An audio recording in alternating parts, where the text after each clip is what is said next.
नमस्तेऽस्तु महामाये श्रीपीठे सुरपूजिते शङ्खचक्र गदाहस्ते महालक्ष्मी नमोऽस्तु ते। नमस्ते गरुडारूढे कोलासुरभयङ्करी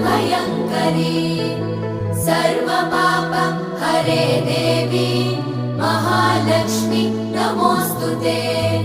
महादेव्यै च विद्महे विष्णुपत्नी च धीमहि तन्नो लक्ष्मी प्रचोदयात्।